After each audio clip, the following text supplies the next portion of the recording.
Imagine this. You're in a dark room, the wind howling outside, and someone whispers a ghost story so chilling that it remains with you for days. Monty James was the king of ghost stories. His writing was refined, his style was subtle, but with scenes and images of savage and often disturbing violence, sending unnerving shivers down your spine.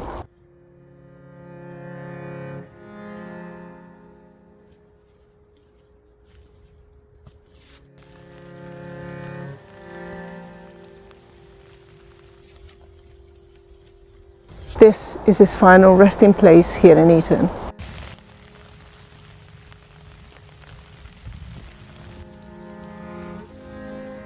Why did an Eton teacher write of ghosts and monsters? Well, let's find out. From here, where it rests, we're going to travel to one of the places that inspired some of his ghost stories.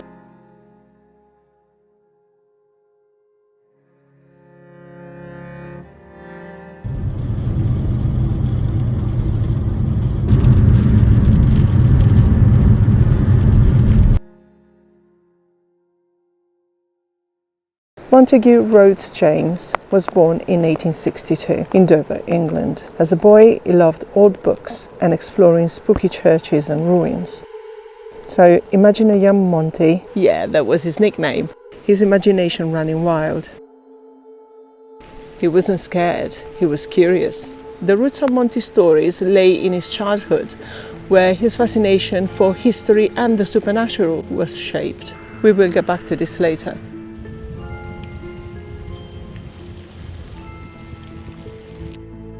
Monty grew up in Livermere Rectory in Suffolk to be a student and teacher at Eton and Cambridge, two of England's most prestigious schools. But he wasn't just any teacher, he was a scholar.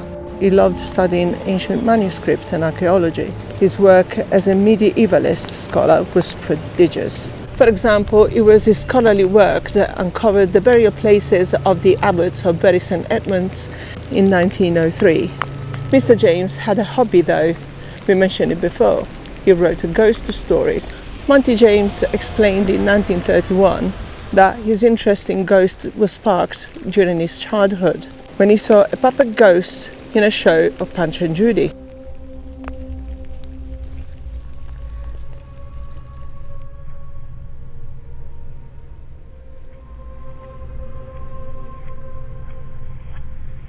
He started to share his stories with his friends at Cambridge, where they would often gather around the fireplace on Christmas Eve.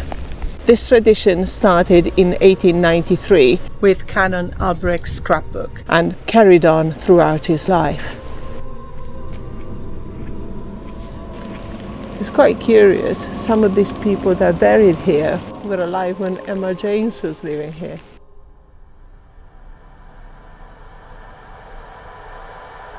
This is very atmospheric, isn't it?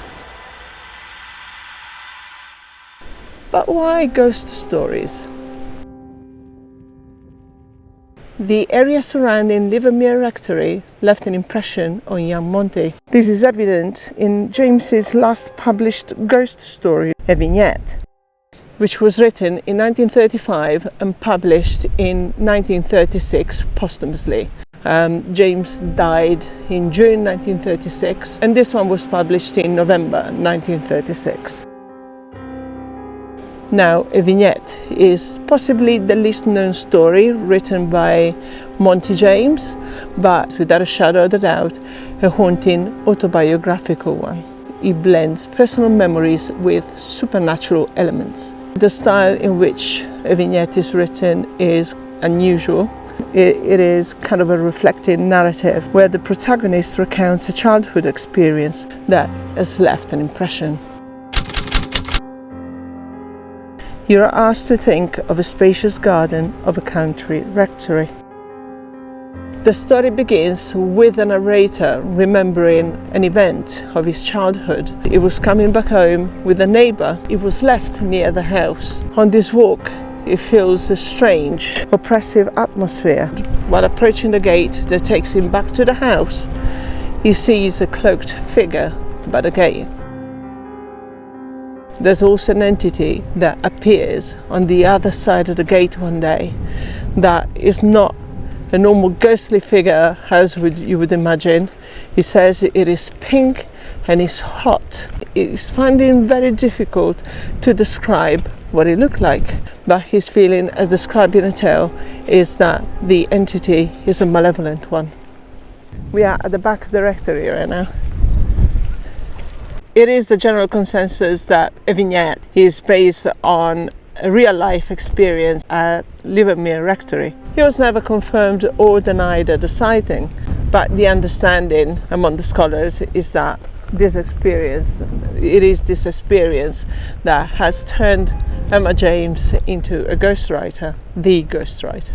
What I find really curious is that Emma James mentions at the end of the story that the locals are not too fond of that part of the village, something that one of the locals mentioned in a documentary I saw about Emma James. Apparently the dogs don't go near there either, which is quite strange. It's kind of flooded. Apparently the lake is haunted as well.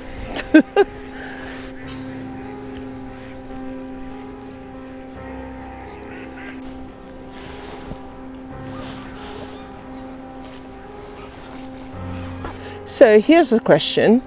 Did Emma James believe in a supernatural and he decided not to make this public because of his position within Eton and Cambridge? He would have probably lost all credibility. You know, if he told people that he saw a ghost when he was a child, they would think he was a loony. And there's also his well-defined religious background to think of.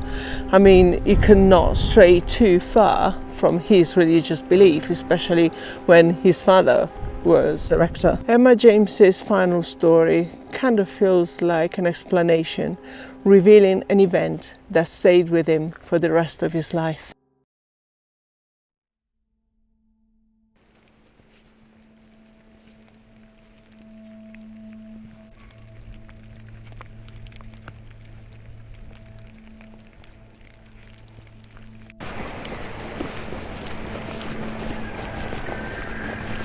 I tried to go through the normal way in, but it's flooded, so I'm looking for another way around it. Well, you cannot go around the house anymore. It's a shame. Cannot even send a drone in to do my dirty job because it's chucking it down.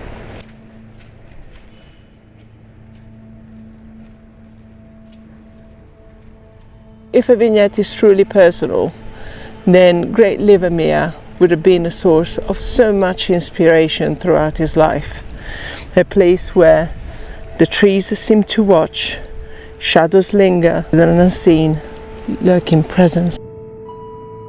Well, you guys, I hope you enjoyed this video, and if you did, please give us a thumb up, and I shall see you in the next one. Thank you for watching. Bye!